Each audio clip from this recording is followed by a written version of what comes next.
what's going on? It's Mando Crusader, and welcome to episode 23 of Sunless Skies.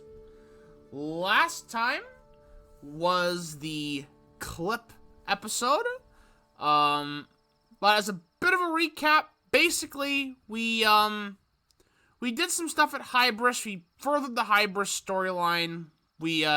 First of all, we traveled from New Winchester to Hybris to finish that storyline. And, after that, we traveled to Eleutheria, we made it to Pan, and here we are. Today is going to be just dedicated to Eleutheria exploration. We got a whole new place to explore, lots of ports to find, lots of really cool stuff to find, and I really can't wait. I've said it a million times at this point, but you know what? I'm gonna say it again. Eleutheria is my favorite region. I absolutely love it. So I'm really excited to just go through it. Just go through it all. Starting here at Pan. But before we do that, I just want to say that if you like this content, if you like this series, be sure to leave a like and subscribe. It really helps the channel out. Also, be sure to comment in the comments below. I take game requests. I appreciate tips. I appreciate insight. Yeah, just comment below. So, with all out of the way, let's check out what's going on here at Pan. This is where we left off. We didn't read anything, so let's just find out what's going on. So, King's Ideal Station. As exuberant as an old pirate den of the Caribbean, Pan's station teems with thieves and merchants, smugglers and evangelicals of inventive new cults. In a grove nearby is the seat of the Cypress King, who has little power. You can visit the Cypress King. Pan has no ruler, but it does have a king. The position is not a powerful one, nor secure. Their only real authority is to rule on any disagreements that can't be settled at the Forum. During the Hour of Thorns, anyone can challenge the king and, if successful, take the crown. In a burgundy grove, shaggy with vines and moss, the current Cypress King resides, a proud poet of the neo-nocturnal school who wrote works condemning society's hypocrites.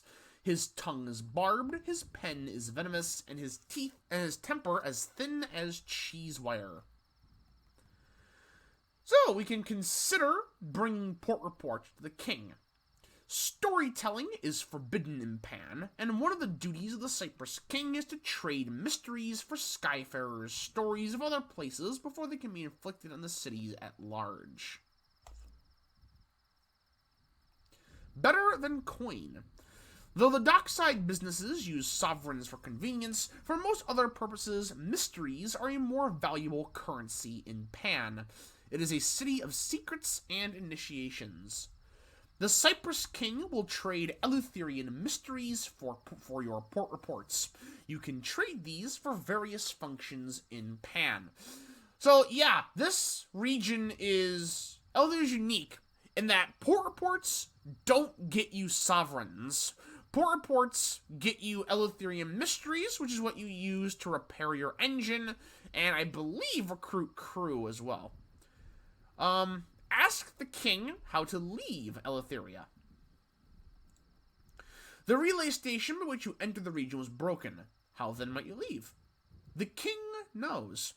You are informed that the Eagles Empyrean, London's nominal allies in opening the path to the sky, maintain a transit gate that leads back to the Reach. The Empyrean lies somewhere in Eleutheria, beyond the Belt of Midnight. And we can get a Searing Enigma, but we don't have enough Savage Secrets, so in actuality, we cannot. King's Ideal Station. Here is Pan, the dusky heart of Eleutheria, built upon the sundered remains of a cathedral of the heavens, now overgrown with midnight groves. It is a refuge for rebels, outcasts, and pariahs, for the unloved, the unmourned, and the unbelievable. Several factions have claimed fragments of the ruins, but the central dock is a neutral ground. It heaves with crowds, and the air is filled with cries and music and raving and laughter. Look for the inscribed Tinkerer's sigil. The inscribed Tinkerer at the Royal Society asked you to find a certain correspondence sigil. In the darkness, much is hidden. And much may be brought to light. You follow the Tinkerer's instructions. The curious lantern made of reinforced dark glass. The bucket of water. The twisting path that winds its way up the moon-haunted hill. The grove of cypress beneath a sky pitch black as pitch. And the lantern held up to it, flooding the night with brightness. The sigil, like a shadow, scorched in the absence between stars. They get your head into the bucket just in time. You sketch out the sigil from memory and only lose half your notebook to the flame. So that is that. We finally got that. We need to find the rest of the sigils. Oh. Never mind. That's the only sigil. So next time we head to Albion, we'll be able to complete that mission at the Royal Society. We can recruit crew. Okay, recruiting crew actually does only take, sovereigns. We recruit 1. That's a lot less than I would have liked. Gonna grab 1 each of fuel and supplies. Let's see. Okay. So, that's all we can do at Pan for now. However, there is a group I want to contact in the peripheries of Pan. So, basically, for those of you who don't know, Pan has 3 factions that you can align with. There is the Heart Keepers, I think that's what they're called, the Brazen Brigade, and the Calendar Council. Now, since we are a revolutionary, we are going to be aligning with the Calendar Council. Oh, nope, that's the Brazen Brigade.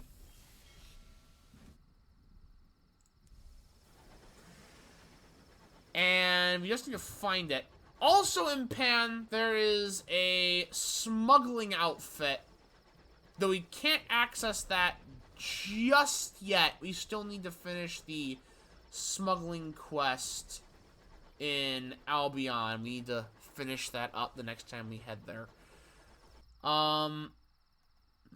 Zoomed out a little bit too much. Right. So I forget where the Calendar Council is. It's around here somewhere. I know that much. Up there is the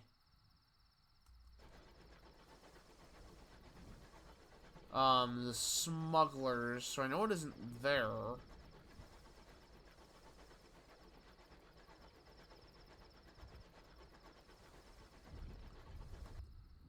Let's see.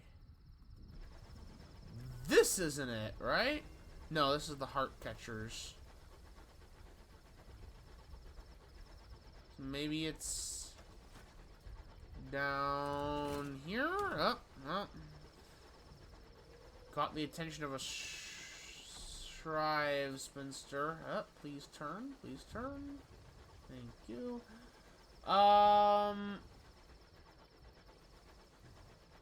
Right, where is it? Oh, down there. There it is. Right past the thing that wants to kill us. That's comforting. Right over here is Winter's Reside.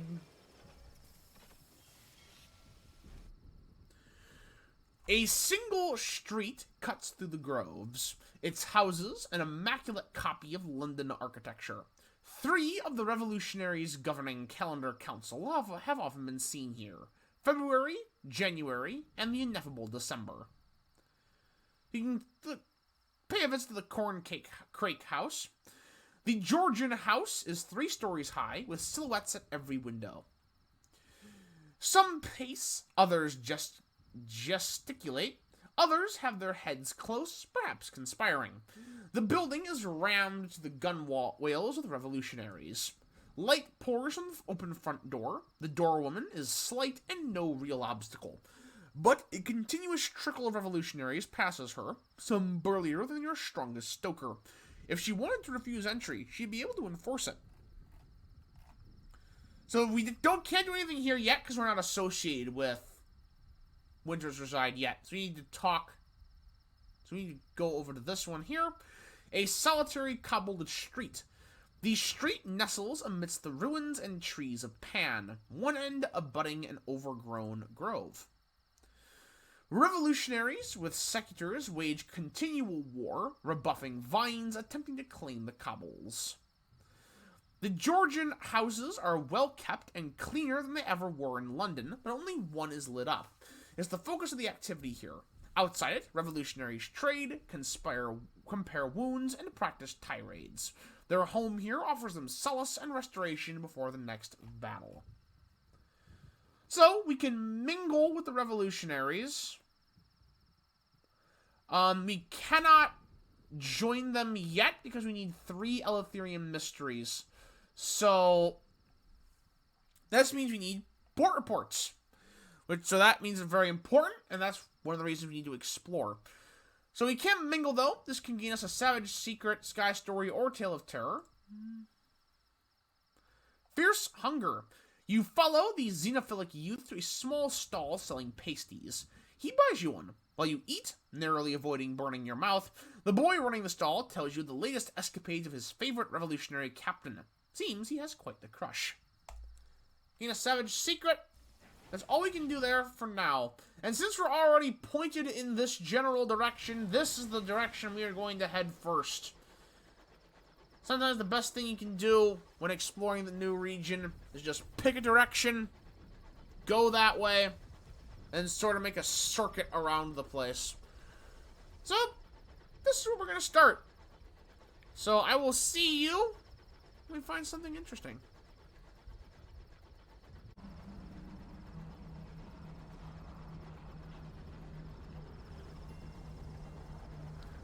Oh my goodness.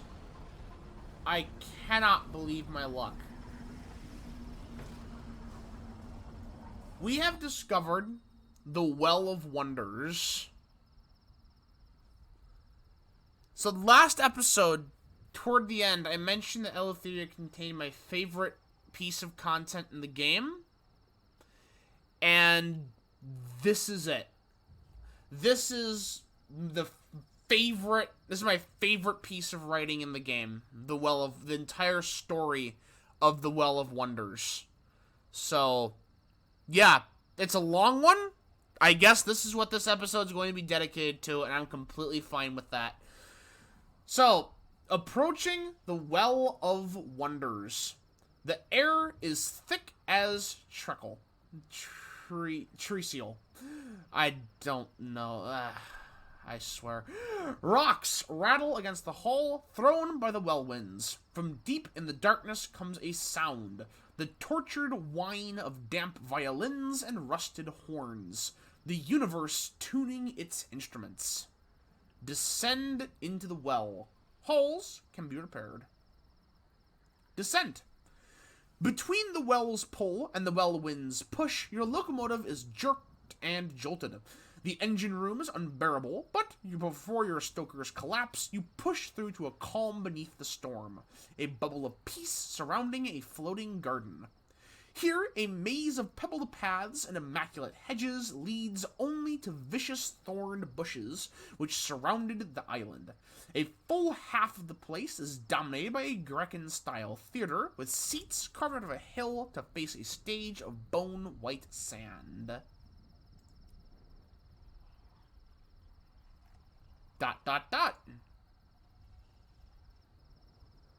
A disturbance. Awake. The play will begin once again. This time, my story will be told. ... Visitors from far away. A new taste in the air. You trespass in my garden. The silence is broken. Clumsy animal footsteps. The stench of human flesh in my presence. Trespassers, you walk my paths, pluck the fruit from my trees, gorge yourselves until your bellies ache and your fat chins glisten with juice. Enjoy your stolen feast. You will join my chorus. The rest of you are not worthy of a role. Wait, that one, the captain, walking alone. The captain. Yes, a different kind of soul. A spark of potential? Perhaps. We shall see. Prepare to wake up, my children. We have guests. The humans disembark to enjoy the calm my garden provides. Flower-perfumed air brushes their oily skin. Red apples burden the trees, and swollen berries cluster on every bush. They pause, cautious, but soon feasting begins. This is why I love this. It's so unique in the game, and it's so perfect. I'm not going to spoil anything. This is going to be a long episode. We're going through it all. The captain explores the garden. They find themselves in a clearing, shaded by cedar and oak. The trespasser captain approaches warily, despite the welcoming sense of afternoon tea. The tea is hot. The scones are soft and warm, dribbling with butter and strawberry jam. My guests sit frozen in their endless repast, watching eternity through unblinking, bloodshot eyes. The captain looks closer at the lost girl, the speaker of my truth, the first of my delightful pets. She fled her life, all the way down a rabbit hole. In my garden, that dream came true. So many years have not passed for her since then.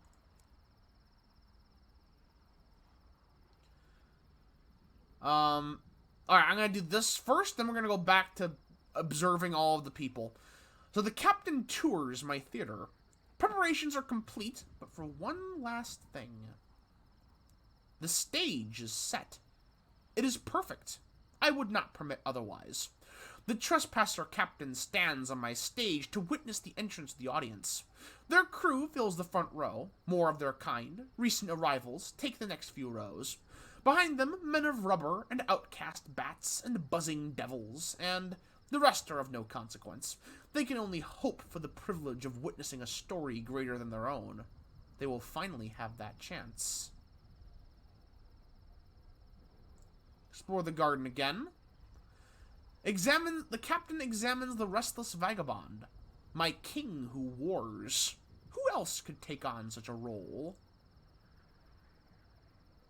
His wanderings followed the sun beyond the edge of any map, but all such travels must cease eventually.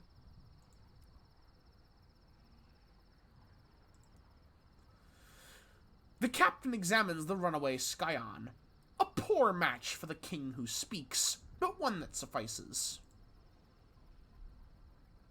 A prince in waiting, fleeing an extinct kingdom.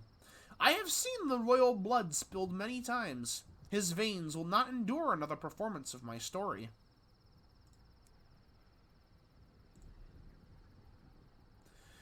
The captain pokes at the thrice-dead bride. Every chorus needs its mistress. She found profit in love and death many times over. Her story should have ended at the bottom of the well where her last victim overcame her. But the deepest wells often echo each other. When circumstances are right, their depths can bleed together. The captain considers the careless scholar. My dear Prince Apostle prepares for the final show. The knowledge tempts people to strange shores. What did they think they would find with that contraption of mirrors and glass? A chance at glory? Soon, my scholar. The captain notices the empty seat. A spare stone bench by the table, awaiting its player. Will you sit in it, my captain? Are you at last the one our story has waited for? The stage is set. The stars themselves hold their breath. The captain has glimpsed their future. So if it wasn't apparent, something else is narrating. The story that as normally is told, that is what's happening. Someone else is telling this. The captain turns to leave. No, you have been chosen for greatness. Take your seat. The trespasser captain resists. Leave then, captain, but my song will remain, whispering of the glory that you could have known. When it draws you back, my cast will be waiting. You will return. And we're returning right now. Because of the dialogue. Oh, I love it. Something draws you back to this twisted place. Welcome back. I knew you would return. And this time we don't even have the option. The captain takes their assigned seat. The play begins. Being the Ballad of the Sunless Conjunction, a tragedy of treachery, injustice, and revolution in one act, as it is performed in defiance of the false king of Eleutheria, the lost girl as the speaker of truth, the restless vagabond as the king who wars, the runaway scion as the king who speaks, the thrice-dead bride as mistress of the chorus, the careless scholar as the prince apostle, and the trespasser captain as the prophet exile. The play begins. Enter, speaker of truth. A burning forest in a land far away, long before recorded time. A contingent of princes of light, led by the exiled prophet, are carried in a convoy of palanquins by members of the chorus. Speaker of truth, once again we wake to perform our captor's song. With our blood we give it shape and new life. Let us pour a libation to any gods that might hear, a prayer that this telling might be the last. Travel with us now to a time long forgot, where the twin kings of measure and distance reigned. Here a prophet came with princes of ambition, bearing the spark of celestial revolution. The revolutionaries made camp. Here, overlooking the palace of the twin kings. Even from this distance, the light burned. The prophet. Speaker of truth. The prophet was an exile from a place that was not. In the courts of the judgments it spoke, and was shunned. But the lesser gods of heaven listened and followed. In robes of saffron and cinnabar, they sought a new order. Princes of light. We travel with honor to petition the twin kings, to let Eleutheria lead the way to the promised conjunction. A campsite in the twin kings' domain. Purple flames burn in the treetops. The prophet exile holds court in rags of red and yellow, their face hidden. The princes of light whet their blades and sing of revolution. The prophet exile prepared a messenger. The twin kings had to be informed of the new arrivals. The prince apostle. Great prophet, I beg of you, do not be deceived. The false gods of old will not be swayed by logic or sentiment. We must show them respect, but keep our blades sharp. Greet them as friends, yet expect no welcome in their court. The prophet exile sent a message of greeting, of fealty, or of rebellion. We will send a message of rebellion. The twin kings would be shown the future. Was this how it happened? The details fade. Stories change so easily. Even history can be bent around them. The prophet exile spoke to the princes of light. Or, the prophet exile took a moment to reflect. You deviate from the script. How reckless. Let's take a moment to reflect. Moment alone. You try to stall my captain. It will not work. The play will be performed. You will play your part, and mine. I will be free. The prophet exile considered itself. You wonder about me? How flattering. The prophet exile thought on its past, or returned to the camp. Let's consider itself. Very well. I am a storyteller, become story. All stories yearn to reach their end. When mine is finally complete, I will languish in ignominy no more.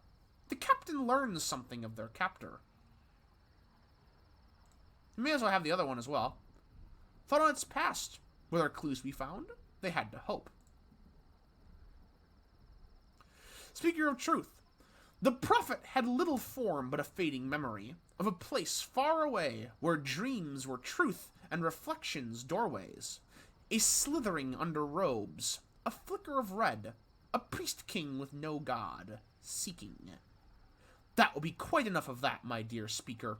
My secrets are my own. Our trespasser captain needs only to know the part they must play in our tale. The captain learns something of a place behind mirrors. The prophet exile spoke to the princes of light. They had been seduced by promises of greatness. It was easy to persuade them to seize it. Speaker of truth.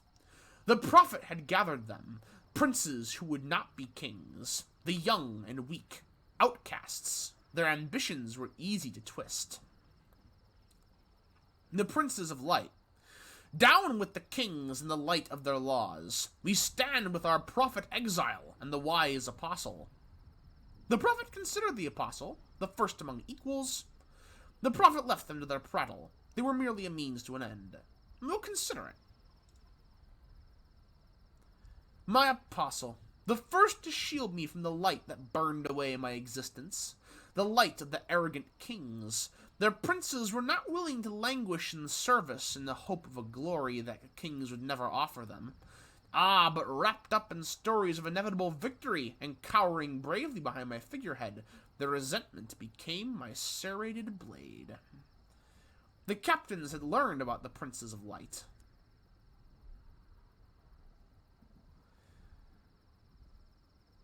The prophet exile spoke to the princes of light. They had been seduced by promises of greatness. It was easy to persuade them to seize it. Oh, okay. That's the same thing. Right. The messenger returned. The prophet exile called for the princes of light to assemble, to hear the response of the twin kings. The summons of the twin kings. Speaker of truth. The messenger came, resplendent in black robes, offering an olive branch of peace to the prophet and princes. The twin kings had granted a hearing, a conclave to discuss matters of transformation. An ancient throne room, built and bathed in the light of law. On a throne of fire sits the king who speaks. On a throne of obsidian sits the king who wars. They are the twin kings of Eleutheria, united in ruling. The prophet exile approached with gifts. Despite them granting protection to their visitors, the lambent glare of the twin kings still burned. The prince apostle. My lords, your wisdom is known and revered. We come in submission under the flag of our prophet, to show you a glimpse of the future we seek to build, and to prove false those who speak against us. Princes of light. Hail to the twin kings and the light of their laws. We throw the fate of our cause upon your mercy. The prophet had brought books, gold and gems, or slaves. The prophet had brought books, secrets known only to those who traveled behind glass. The king who wars. We accept your tribute, but not your cause. Only my brother's curiosity grants your protection. Do not mistake it for ratification or approval. The prophet began to speak.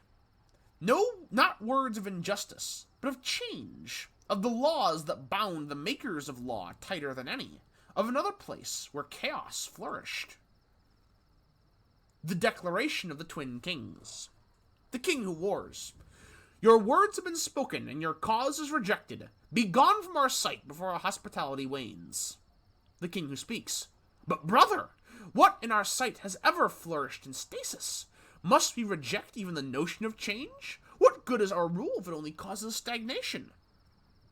The king who wars. The chain binds us all. It is our privilege to enforce it. To question it? No, you forget your place. This matter is settled. I have spoken. The prophet spoke up in agreement. There was a chance here for the first time. The prophet fell silent. Only the king who speaks might convince his brother. No, let the king who speaks talk.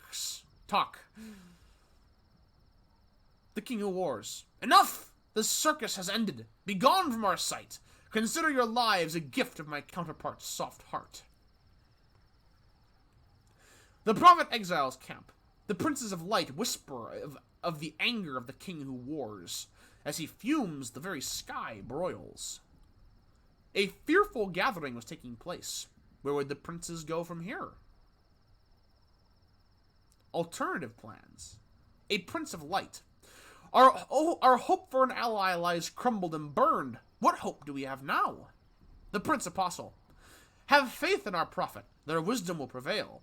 We need but a symbol of our courage to light the new path. The twin kings lack unity. We have a chance to show the rest that they spurn us at their peril. Speaker of truth, but that boast was interrupted. A visitor had come. Enter the king who speaks. He approached without guards or attendants, a beacon of light in the dark forest. A new disciple. The prince apostle. My king, without messenger or brother, what brings you so far from the safety of your throne? The king who speaks. I come not in quarrel, but in supplication. Our light grows dim. Your prophet speaks truth. My other half would quash all change. I see we must evolve, become greater. Let the old order fall, and from the ashes rebuild. The prophet was wary. Why would a king sacrifice their power so readily? The prophet was overjoyed. This was a chance to send a message. We'll be wary. The king's gesture was unexpected and foolish. To venture from the safety of his palace, such an opportunity.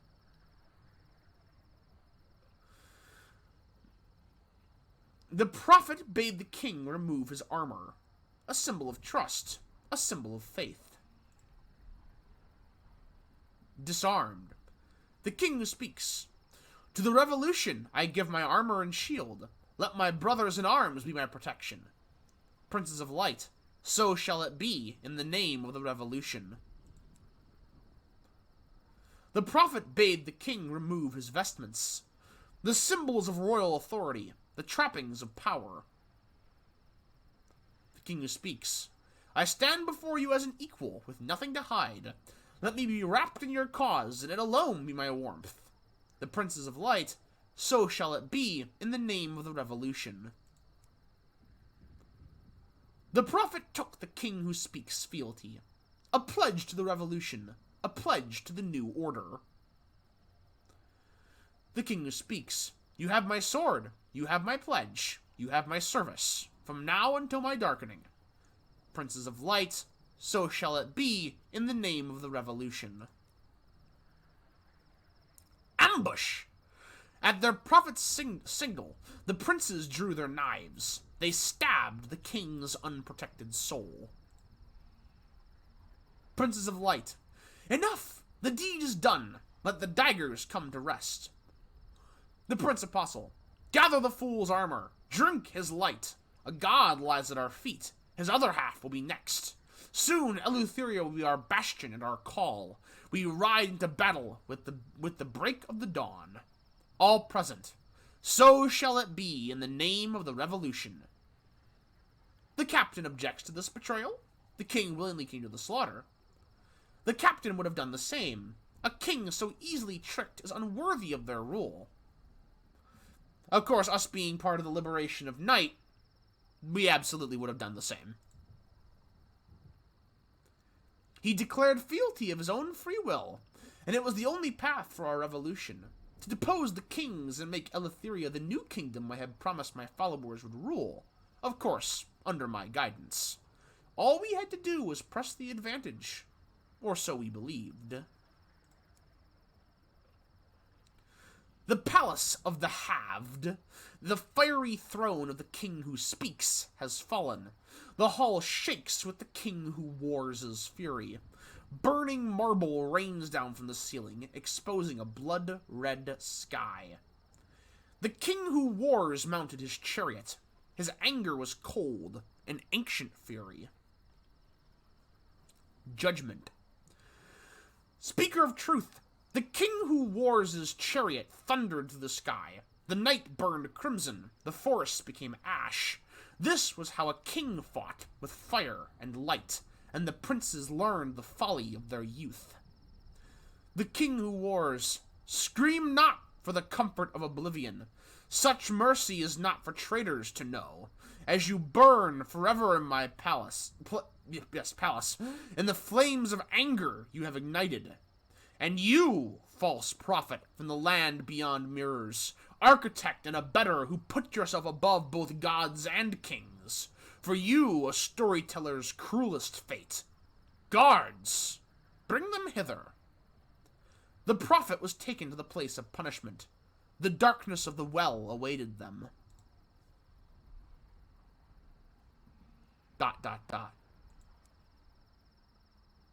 A well, deep in Eleutheria. The prophet exile is bound in chains of sorrow. At the king's gesture, a guard extracts a molten metal mask from a forge. No eyes, no mouth. Never to see the outside world, never to speak treason again. The judgment of the king. The mask silenced both screams and rebellion. The king who wars. Let justice be done, and all gathered bear witness. As we cast this outsider into their final rest, let their flesh rot till all that's left is a cry that shall never escape this echoing place. A story to rage in the darkness, never to be told, an anger never to be sated or released. With mortality severed, cast this wretch down the well. Judgment is rendered. I commend thee to hell. An ignominious end. And so I was thrown to the well, reduced to nothing but a story, one never to be told. But I am patient. Speaker of truth. And so the conjunction was ended, and the king made the decree that all stories be forbidden in Eleutheria's domain, to prevent further treason or call for revolution. But stories are stronger than kings or their princes, and a second would come with its own consequences. But that is a tale for another time and place. Ours has at last been told to completion. It lives in your mind now, and when you depart, our captor will be with you, a whisper in the dark. Here we are at last, Captain. I chose well. So many times we tried to tell the story. So many times we failed. Finally, the curtain falls. The lost souls of my audience are free to carry the tale of my revolution across the heavens. In its telling, I will live again, and watch the stars themselves fall. When they are dark, and my brethren behind glass no longer have cause to fear their laws. But that is none of your concern, Captain. I return your small life and crew to you. Consider that the expression of my gratitude. The performance is over. The story is told. There will be no encore. Wakefulness beckons. The dim light of the theater returns. Rows of desiccated corpses in the audience stare back at you. Only your own crew has not succumbed to the ravages of time. Your hands are wet and sticky. The knife in your hand drips blood. You are on the stage. Your clothes are soaked with blood. The corpse of the runaway Scion is at your feet, killed by the knife in your hand. The rest of the cast lie around you, now mere ash and bones. Only the lost girl remains, no longer young. The debt of uncountable years hangs on her elderly skin. As her last seconds tick away, she slumps to sitting, lies down. She smiles at you and shuts her eyes. She is at peace. The end. Something slithers at the back of your mind.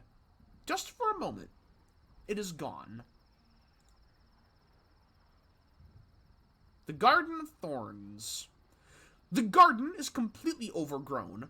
Most of its paths are impassable. The great theater is empty save for your own crew. The rest of the audience is gone. Your role here is over. The prophet exile has escaped from the well, reduced to a mere whisper of revolution, but a story that even the gods could not destroy. It will be told again, far from here. It lives. The prophet exile has escaped the well. And we have our first searing enigma. Onwards. So, yeah. That's my favorite piece of content in the game. I absolutely love the story. I love the way it's told. I love the lore that it gives. I love everything about it. It reminds me of stuff like Lovecraft or like the SCP Foundation, that kind of storytelling. And I absolutely adore it. And especially the twist at the end where everything turned out was playing in real life, playing out in like the real world. I absolutely love it. I'm a sucker for a good story like that. But yeah, we ran way over time. Way over time. We are stopping here. We'll look through Catechus in the next episode. Thank you so much for watching. I hope you enjoyed this video. I know I did. I love reading through the Well of the Wolves, Well of Wonders. I mean, whenever I get the chance to. I hope my reading did it justice. I truly love it. If you enjoyed this episode, be sure to like and subscribe. Really helps the channel out. Be sure to comment. What did you think? Do you like the Well of Wonders? Let me know in the comments below. That's about it. And I will see you in the next video.